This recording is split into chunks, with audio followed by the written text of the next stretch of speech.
Good evening, everybody. It's my pleasure to be talking to you this time from India, from my new center, that's the Believers International Heart Center in Central Kerala. In the last class, when we were talking about the cardiac examination in general, we had sort of rushed through auscultation, and I said that we would spend more time doing auscultation. Remember, when we refer to auscultation, we are describing the heart sounds, S1, intensity, S2, split, intensity of A2, P2, any additional sound like third or fourth heart sound, or any further additional sounds, or any murmur. We will refer to these things in some detail. It's worthwhile referring to this picture, which you have already seen in the previous class. This is to relate the heart sounds to the various events in the cardiac cycle. Remember, the S1 occurs as the LV, or the RV for that matter. Pressure is rising in the isometric contraction phase. And once the pressure has risen to a point where the aortic valve can be pushed open, the aortic pressure trace is coming. And remember, when the aortic valve is opening, if there is an aortic click to happen, it will occur at this point. So the aortic click would happen an interval after the S1.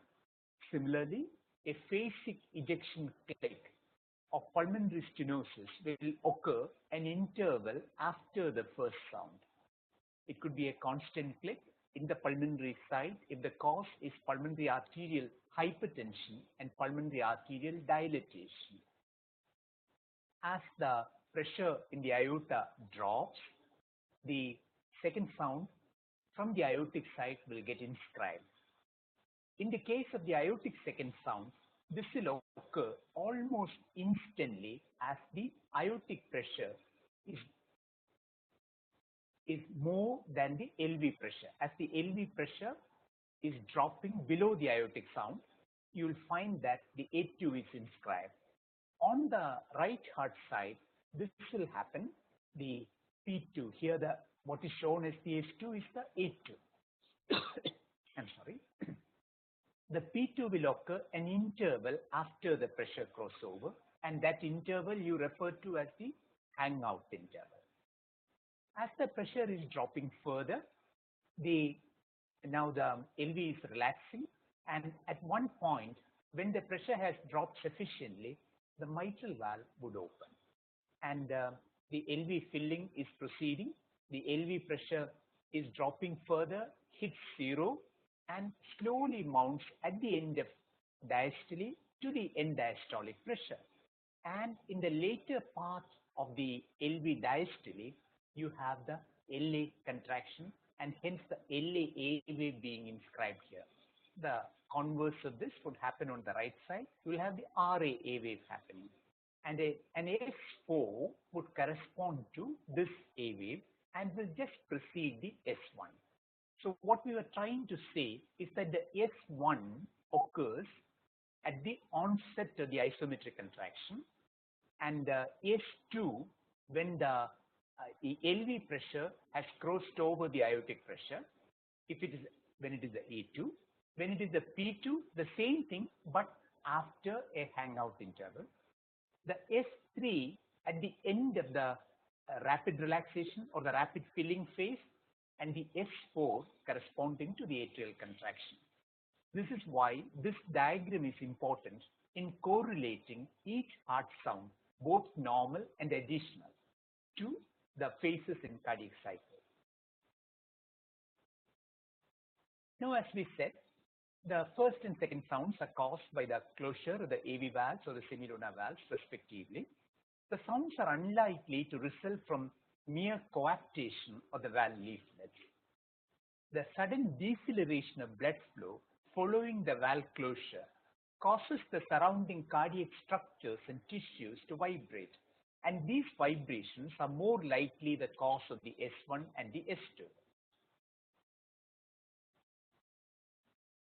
Let's come to the first heart sound and look at it in some detail. We already said that it is most likely produced by the vibrations caused by the closure of the mitral and the tricuspid valve leaflets. you could say that 80% of the intensity of the sound is related to the mitral closure, and the tricuspid closure contributes to a lesser component, a lesser degree or less of the intensity of the first sound. It would change if the tricuspid valve is much larger, as in an Epstein anomaly. The S1, as we showed in the picture, times with the end of diastole. How do you mark the end of diastole? With the peak of the QRS complex. And if you are timing with the carotid upstroke, it will precede the carotid upstroke. After all, the carotid upstroke occurs with ejection, and the isometric contraction is starting with S1. So the carotid upstroke will be a little later, but it will happen with the carotid upstroke. It's a high-pitched sound. It's best heard with the diaphragm, and 80% of the intensity we already said is from M1. The M1 is best heard over the apex, the T1 over the tricuspid area. So if there is a more important tricuspid contribution to the first sound, you will hear it best in the tricuspid area, as happens in Epstein. The M1 T1 interval is normally less than 20 milliseconds. That is why you hear the first sound as a single sound. But if the M1 T1 interval is wider, as would happen in a complete right bundle branch block, or in Epstein's anomaly because the T1 has become a more important contributor, then you will hear the contribution and the split of the first sound best in the tricuspid area. So the intensity of first sound is decided ordinarily by factors influencing the mitral valve apparatus. So the factors could be the integrity of the valve apparatus, the position of the valve leaflets at end diastole, the rate of increase of the LV pressure, LV dP by dt, or the PR interval. The causes, if you think imaginatively, the causes that would affect the integrity of the valve apparatus would be fibrosis or calcification of the valve becoming a cause for a soft S1. Think of these as similar to the closure of a door that you are closing it. Imagine that you are closing the door of a classroom. If that door is a perfect, normal wooden structure, there is a certain intensity with which that closure will generate a sound. That is normal. If that door is all degenerated, moth-eaten, then you find that however you close it, that will produce a dull sound. That is what happens in a fibrotic valve or a calcified valve. Imagine you are slamming the door shut when it is fully open. That will produce a loud sound. Imagine you are very gently closing it when it is already nearly closed. It will produce a dull sound. Similarly, where the valve leaflets are located at the beginning of systole will decide the intensity of the sound. In mitral stenosis, when the high LA pressure is keeping the valve leaflets open till the very end of diastole, the closure of the sound, the closure of the valve will generate a much louder sound, and that is the reason for the loud S1 of mitral stenosis. Similarly, what is closing the valve is the LV dP by dt. In your case, when you are closing the valve, it's the force that you are exerting in your hand while closing it.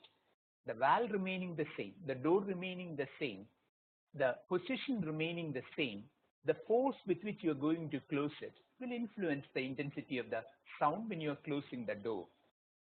The equivalent of that in the ventricle is the dP by dt in the LV. The PR interval influences the position of the valve leaflets. So the shorter the PR interval, the louder the first sound. So the altered intensity of S1, the causes could be like mitral stenosis, tachycardia, a short PR interval, increased flow across the mitral valve or the tricuspid valve as the case may be, and LV dp by dt. These are the causes of a loud S1.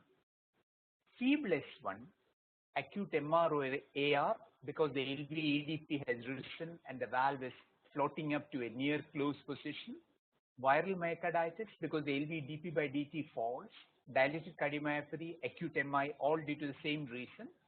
For extra cardiac reasons like obesity or pleural effusion or left-sided pneumothorax, all these would interfere with the transmission of the sound to the stethoscope, and therefore you will get a feeble S1. The intensity would vary in a complete heart block because the atrial contribution to each ventricular systole would vary. In morbid type 1 AV block, because you have a long PR interval and the AV valves will be influenced by the position of the AV valves would be influenced by that. They are far away. A ventricular tachycardia, frequent ventricular ectopics, all due to reasons similar to complete heart block. Atrial fibrillation, again because the atrial contribution is very variable to every systole. The first sound could be split if for some reason the M1 T1 interval is more than 20 milliseconds. Complete right ventricular mass block, Epstein's anomaly, atrial septal defect because of the increased flow across the tricuspid valve, or left ventricular pacing are reasons which can influence this. Now let's move to the second heart sound, where the important feature that you are looking for is splitting.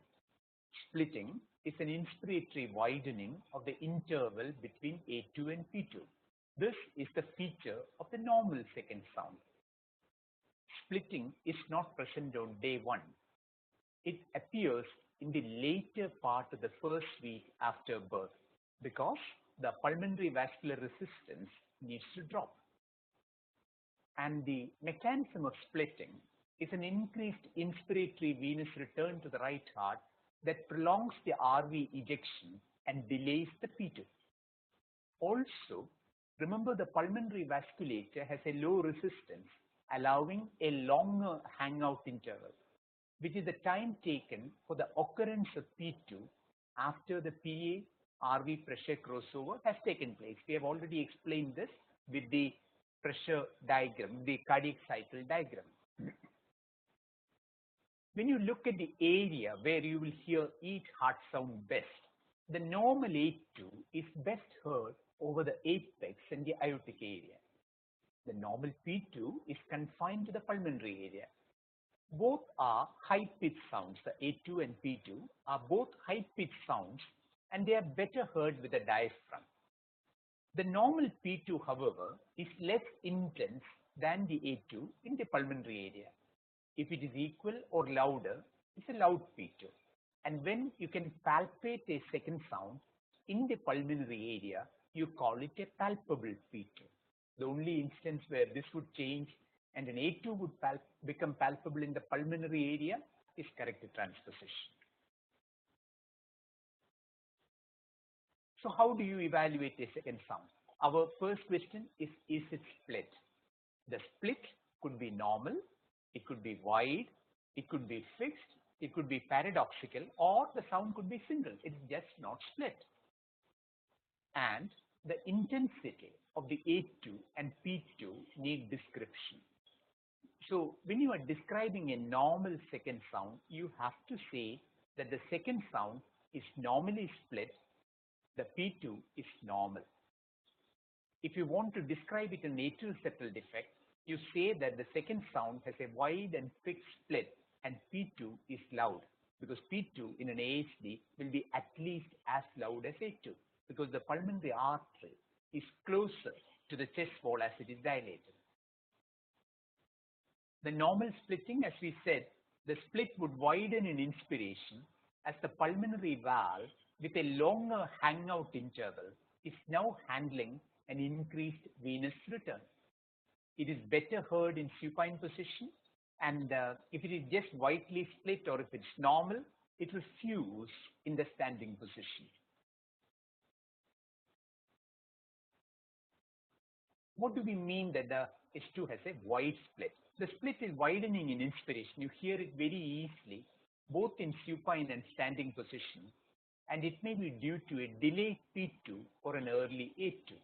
But still, the point is there is a respiratory variation. It's wider in inspiration. And that wide split can be due to a delayed P2. The reasons would be mechanical, where there's a valva PS, Epstein's anomaly, atrial septal defect. The reasons are self-evident. It could be electrical. We are splitting the reasons as mechanical and electrical. And the electrical reason, the prototype is right bundle branch block. Similar situations electrically to right bundle branch block exist in LV pre-excitation, LV pacing, or LV ectopic. In all these, the RV contracts later than the LV. Occasionally, the wide split may have nothing to do with a right-sided pathology. It may be an early A2. This is what happens in a mild mitral regurgitation or a small VSD. Why? The LV has a diastolic stretch, not unduly, but well stretched. It begins and it finishes its contraction earlier. The optimally stretched left ventricle completes its contraction earlier. So the A2 occurs early, and that becomes a reason for a wide split to the second sound.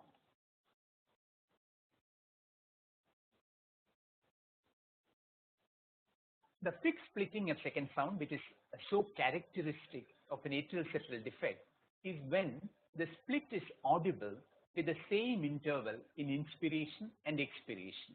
So you hear the split very well in both phases of respiration. How does this happen?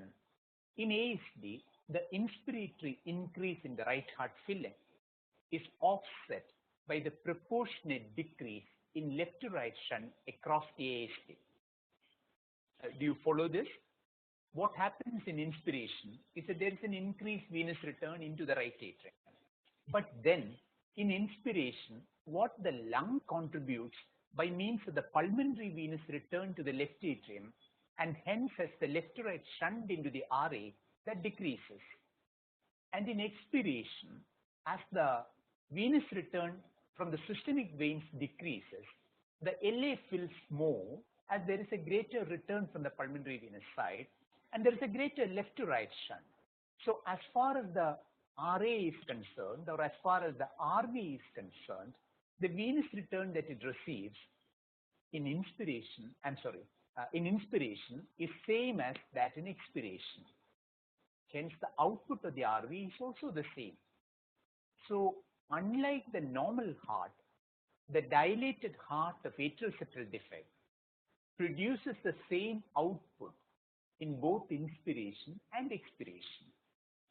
And therefore, the second sound has a fixed split.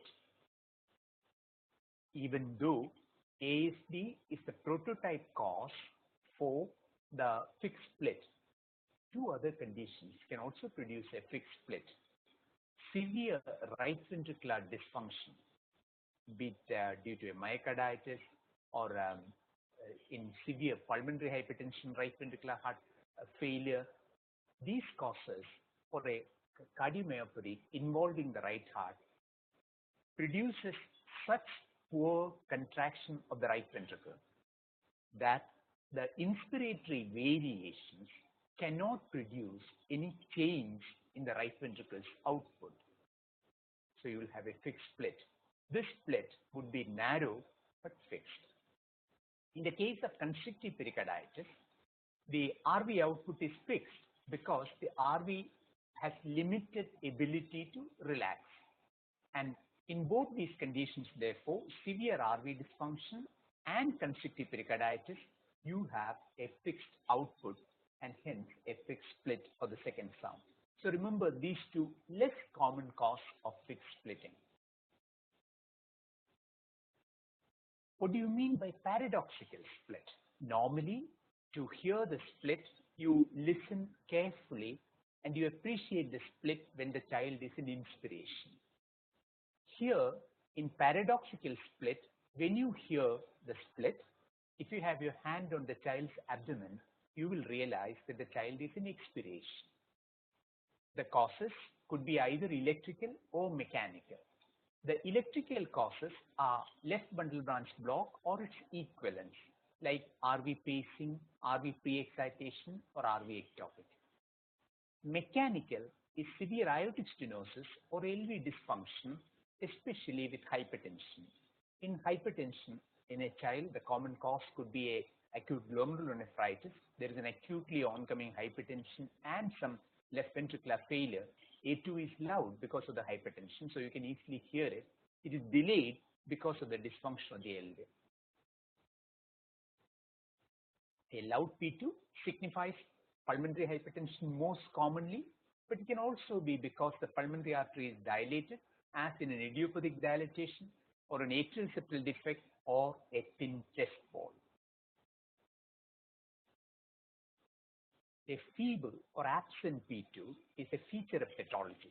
What happens in pathology? Remember, we speak of the pressure crossover between the pulmonary artery and the RV. In pathology, the RV has the subvalvular infundibulum, where the pressure drop in diastole is very delayed and hesitant. So this is the pressure drop that's going to influence the pulmonary valve. And consequently, the pulmonary valve will have a delayed and hesitant closure, as the RV pressure itself is not dropping smartly as in a normal right ventricle. The hypertrophied or the fibrosed RV of pathology, the pressure change in diastole is much more slower, and it doesn't drop to zero often. So the delayed and hesitant closure of the pulmonary valve makes the P2 feeble. Also, whatever sound is produced should be transmitted to your stethoscope. You have the dextroposed aorta covering the small pulmonary artery. So that also becomes a reason why the second sound is feeble or not heard at all. In severe valvar PS, a similar situation can arise because the sound generated is much more feeble. In pulmonary atresia, no doubt there is no pulmonary valve to generate it. In truncus arteriosus also, there is only a single valve. So the intensity of A2 can be a loud A2 or a feeble A2. The loud A2 is due to hypertension, a dilated aorta, as in tetralogy of Fallot, an aortic valve unusually close to the chest wall, as would happen in tetralogy or transposition. A feeble A2 signifies a calcific aortic stenosis or severe aortic regurgitation or hypotension. An absent A2 is a situation that you would find only in a neonate where there is a hypoplastic left heart syndrome. When you have a single second sound, the question is it because the A2 and P2 have become fused, or is it because one of the components is absent? What is the situation when A2 and P2 fuse, even though both are there, both the valves are fine? Eisenmenger VSD. The pressures generated by both the ventricles are identical, and therefore the A2 and P2 occur at the same time. The P2 could be absent in a pulmonary atresia or in an absent pulmonary valve syndrome, tetralogy absent pulmonary valve syndrome. There is no P2 at all, so you have a single second sound. It may be because the position of the pulmonary artery is abnormal, as in transposition. Be it complete transposition or corrected transposition, the pulmonary artery is posterior, and therefore you don't hear that sound. A2 as being absent in the neonate, it's aortic atresia. In the older child, it doesn't occur, but in the older adult, a calcific aortic stenosis is a cause for an absent A2. Truncus arteriosus, of course, you have a single second sound because there is only a single semilunar valve. In corrected transposition, remember I had mentioned earlier, the single second sound is best heard not in the aortic area but in the pulmonary area, because the L post aorta and the L post aortic valve is now under the pulmonary area in cytosolitis. Now let's refer to the third heart sound. It's a low frequency sound which is attributed to the shudder of the ventricular myocardium as it changes from a rapid elongation to a slow elongation in diastole. What we mean is, in cardiac cycle, we speak of the rapid relaxation and the slow relaxation. The rapid filling and the slow filling. As far as the ventricular myocardium is concerned, this can be translated as rapid relaxation and slow relaxation. The S3 occurs as the ventricle is changing from rapid relaxation to slow relaxation. And the change is associated with vibrations of the chordopapillary structures and maybe with a contribution from the chest wall. All of these have been implicated in the actual genesis of the sound.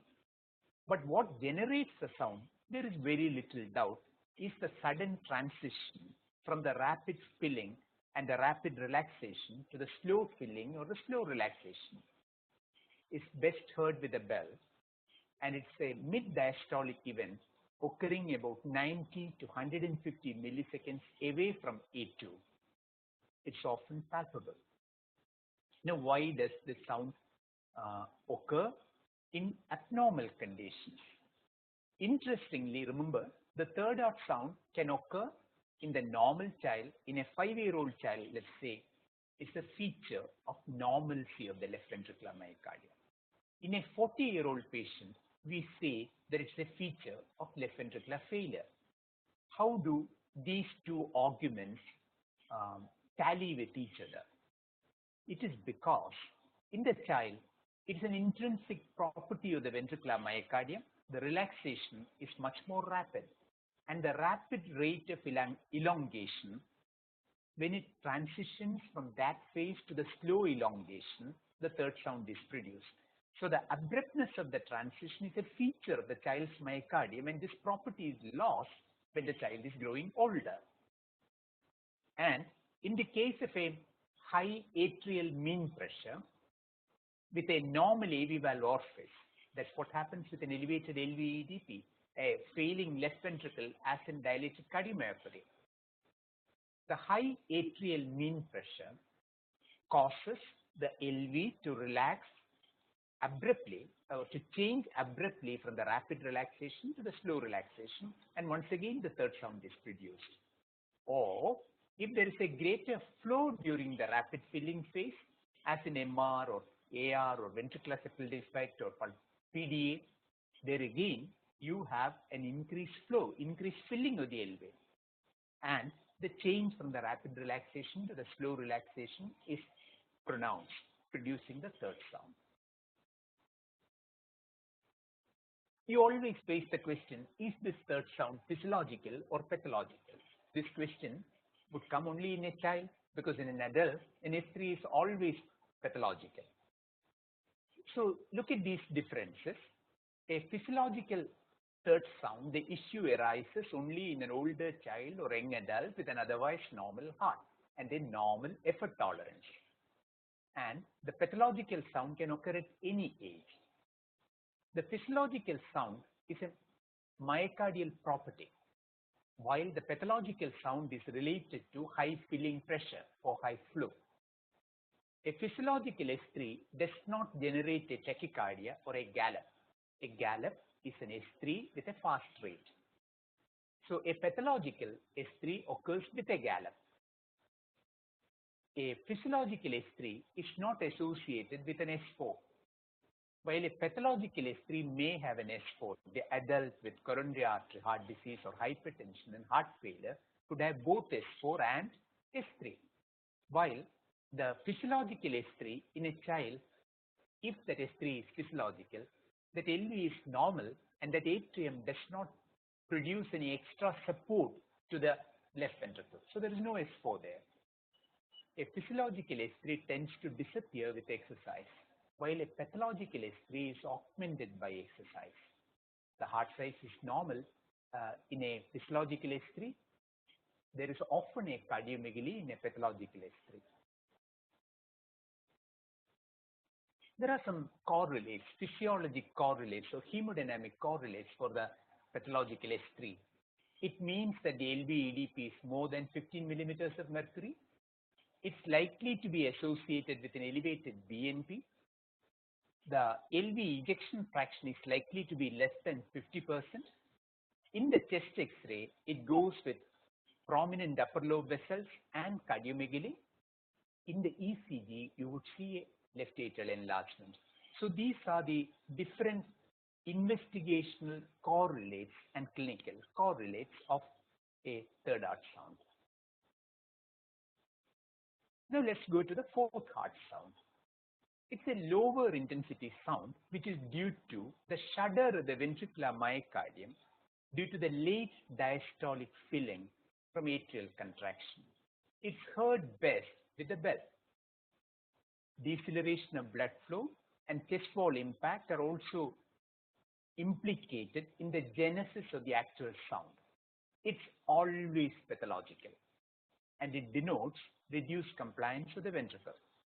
The cause is reduced compliance of LV or RV. You only are saying what is the cause for the reduced compliance. It could be hypertension, hypertrophied ventricle due to hypertension, aortic stenosis, coarctation, or hypertrophic cardiomyopathy. If it's a pure right-sided sound, it's either pulmonary hypertension or pulmonary stenosis causing hypertrophy of the right ventricle. How do you recognize the fourth sound? It sounds like a split first sound. You're hearing two sounds close together when you're appreciating the first sound. So the question is it actually a split first sound? In which case you're saying that it is an M1-T1 combination, or is it an S4-S1? If it is an S4-S1, if the S4 is left-sided, it will be over the apex beat. M1-T1 necessarily will be heard only in the tricuspid area, because the normal M1 you always hear, and that is heard best in the apex. The M1-T1 combination, if you are to hear, the tricuspid component is the one that is making you hear it, and that would be heard in the tricuspid area. An S1 ejection click combination would also be heard over the apex beat. The click is sharper and louder and without any respiratory variation. Remember, the click heard over the apex beat is a aortic click. Aortic click is a constant click. It doesn't vary with respiration. We'll describe that a little very shortly. And the left-sided S4 is best heard with expiration. Right-sided S4 is best heard with inspiration. The opening snap is a high-pitched diastolic sound which is caused by the sudden opening of mitral valve in mitral stenosis or tricuspid valve in tricuspid stenosis. The A2-OS interval shortens with the severity of mitral stenosis. The opening snap occurs because the doming mitral valve, you appreciate the doming in echo, the doming mitral valve, particularly the anterior leaflet, reaches the limit of excursion, and then it generates a sound. The A2-OS interval is an indicator of the degree of severity of mitral stenosis. It's best heard over the apex beat, left lateral position, and diaphragm, and heard with the diaphragm. Now about the clicks. We have been referring to the clicks in passing. Now let's focus on that. The phasic ejection click is a feature of valve RPS. It is caused by the abrupt cessation of the doming movement of the pulmonary valve. It's a stenotic pulmonary valve, but a thin doming valve, which in systole is opening. Normal pulmonary valve should go flush with the pulmonary arterial wall in systole. But the stenotic doming pulmonary valve domes rather than opens freely. And as it domes, it reaches the maximum excursion as far as the valve cusp or leaflet is concerned. And reaching that point, at that point, the click is generated. And this click is louder in expiration. Remember, this is the only right-sided event that is louder in expiration. And why is it louder in expiration? The doming pulmonary valve is pushed to a near open position in end diastole in inspiration because there is too much of blood in the RV because of the venous return, and the pulmonary valve is already ready to open, pushed by the higher filling in inspiration in diastole. So with the onset of systole, the range of movement of the pulmonary valve is much smaller. Contrast this with expiration, where deprived of the inspiratory venous return, the RV filling is much smaller, and the pulmonary valve therefore starts its opening movement from a very lower position. So there is a wider range of excursion for the pulmonary valve. And as a result, the click is louder in expiration. In severe valve PS, or as the severity of PS is progressing, the click moves closer and closer to first sound. As a result, with very severe PS, the click fuses with first sound. Then how do you know there is a click? Normally, you don't expect the first sound to be heard particularly loudly in the pulmonary area. It should be heard loudly in the apex and aortic area. But here is an instance where over the conventional sides, the first sound is fine. It looks normal. But when you come to the pulmonary area, the first sound becomes loud in expiration. It is loud in expiration in the pulmonary area because what you are hearing is the click which has fused with the first sound. It's a feature of severe PS. In severe PAH, also you would hear what we could call a pulmonary click, but it's a vascular click from the pulmonary arterial wall, and that click is constant. All our discussion about the phasic nature of the ejection click is with regard to valvar PS. Remember this.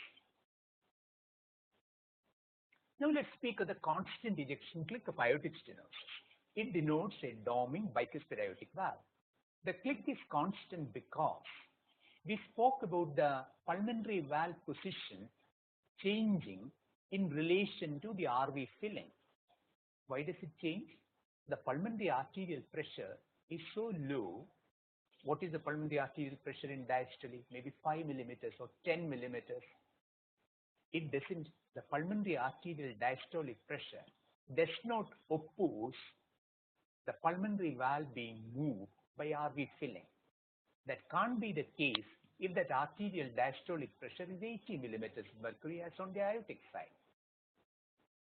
Whatever LV filling is changing, and it does change, is more in expiration, but it does not influence the position of the aortic valve. There is something much higher,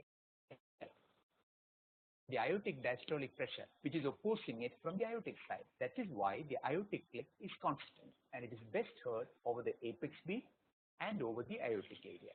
Remember, we have already discussed the distinction of this as an S1, S4 or as M1, T1, because what you are hearing is what looks like or sounds like a split S1. So you have to separate it because it is a loud, sharp sound without any respiratory radiation. What other sounds can you hear? Vascular clicks. We already said that from a dilated aorta in pathology, pulmonary atresia or hypertension. Or a pulmonary artery dilatation can also cause it, as in pulmonary arterial hypertension or idiopathic dilatation. You could hear multiple clicks or eddy sounds from a long ductus. You could hear non-ejection click in mitral valve collapse, which is a characteristically associated with dynamic variation. I'll come to that a little later. You could also hear a pericardial rupture, which is a triphasic, superficial, leathery noise. And this does not confine to systole or diastole. It runs across the sounds.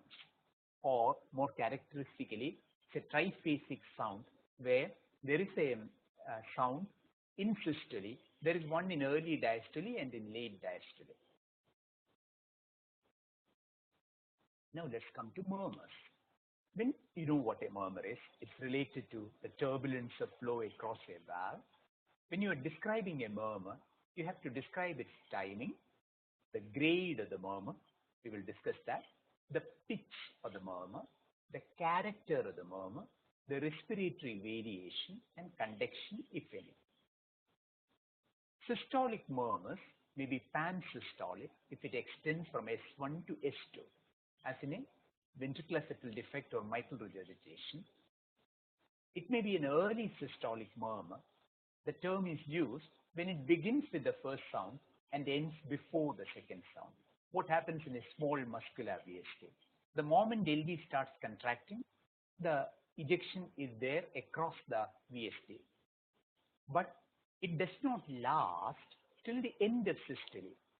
The squeezing septal muscle cuts off flow. So maybe in half the systole, the murmur is over. What do you describe this murmur as? It's an early systolic murmur. You have a similar problem in acute mitral regurgitation because in late systole, the rising LVEDP and the rising LA pressure cuts off the flow. So the murmur is confined to early systole. It can be an ejection systolic murmur, something that you're very familiar with. When it begins an interval, that interval is the isometric contraction time after the S1 and ends before the S2, because once the ejection is over, this murmur would disappear. There is an interval between the S1 and the onset of the murmur, and there is an interval between the end of the murmur and the A2. This is the typical ejection systolic murmur. You have a late systolic murmur when the murmur begins late in systole and is ending with S2, which is a feature of mitral valve collapse. Can also occur with HOCM. Diastolic murmurs can be early diastolic when it begins with either A2 or P2. A right-sided early diastolic murmur, as like in a hypertensive pulmonary regurgitation, the so-called Graham-Steele murmur, begins with P2.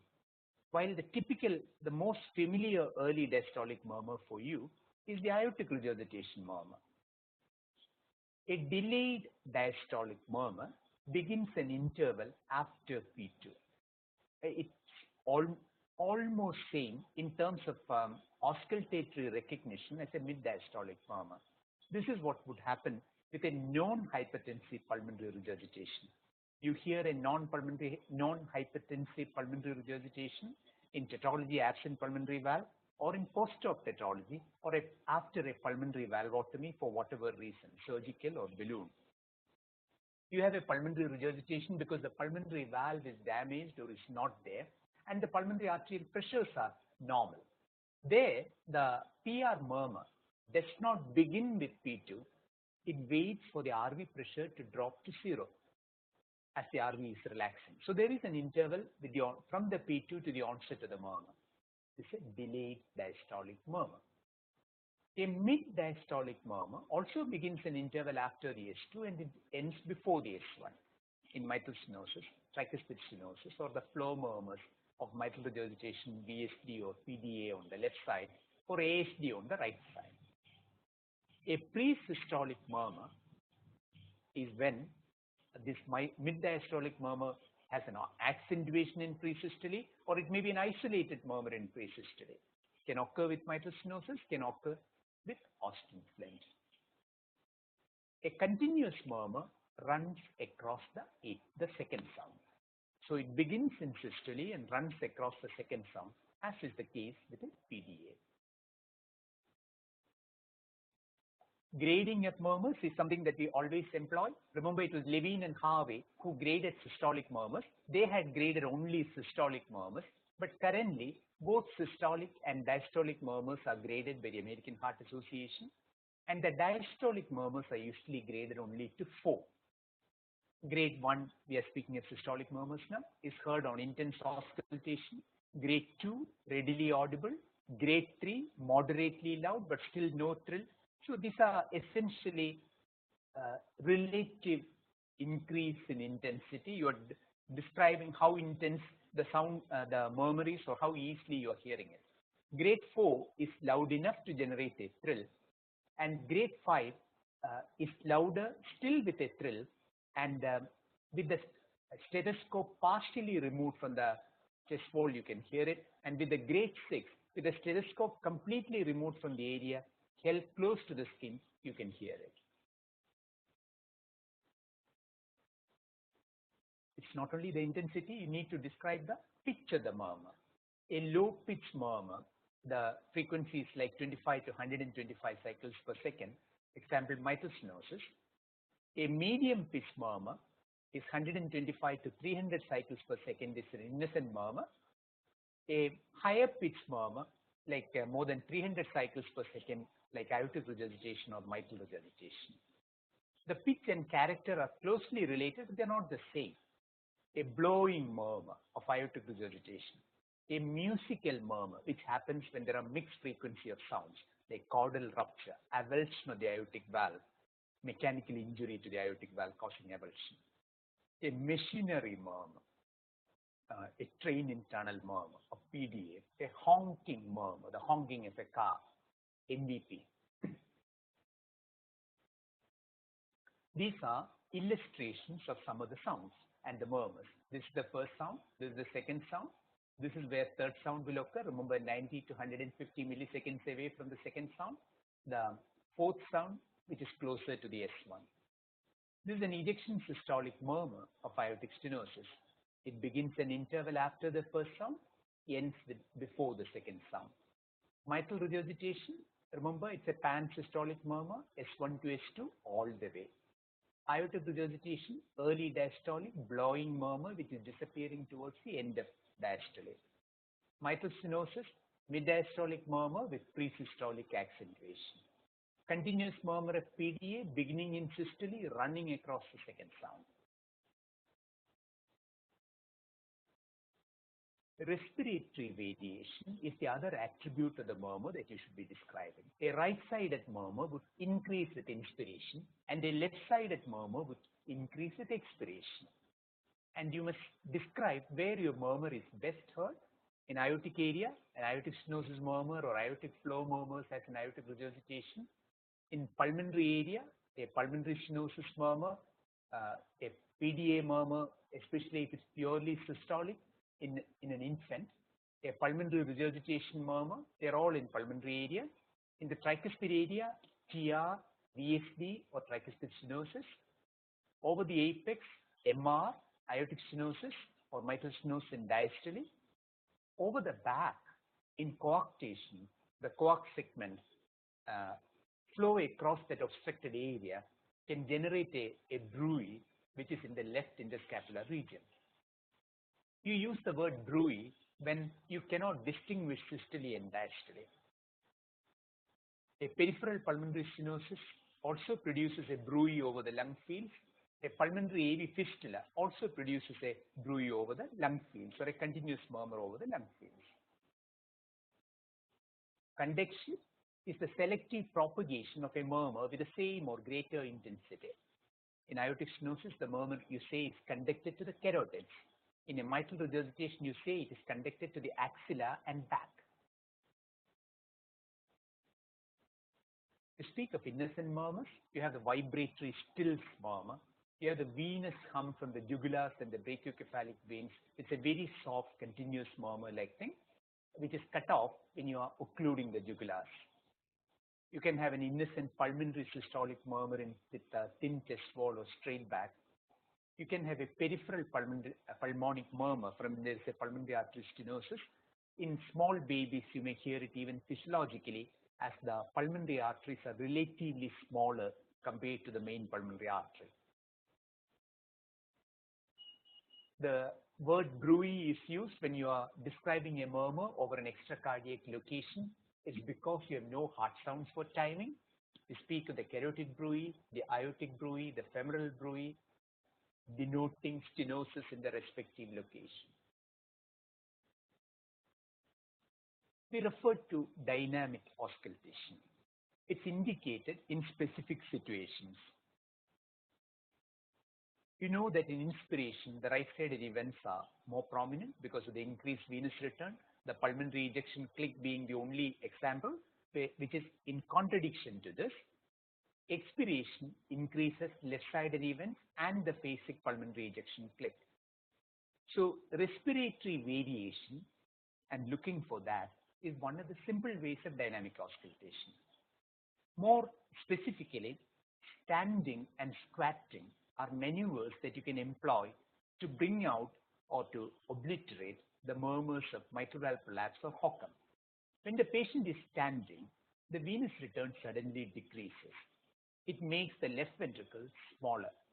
So a mitral valve prolapse click will occur earlier, and the systolic murmur will also occur early because the prolapse occurs and then the murmur occurs, the regurgitation occurs. So when the patient stands and non-ejection click of mitral valve prolapse occurs early and the mitral regurgitation murmur occurs earlier and longer. Similarly, in a hypertrophic obstructive cardiomyopathy, in standing, the smaller LV magnifies the obstruction, making the murmur to occur early and to make it longer. Squatting. When the patient squats, there's an acute increase in the afterload and the LV dilates.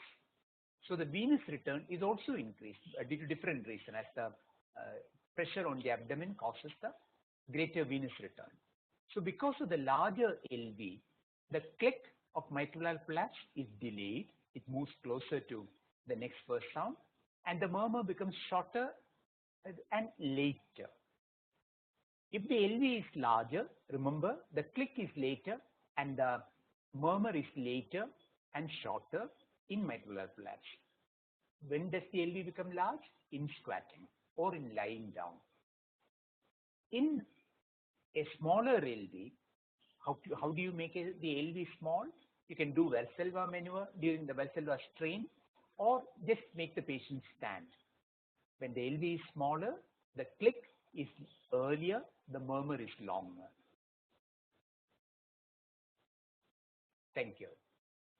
I would be happy to answer any questions.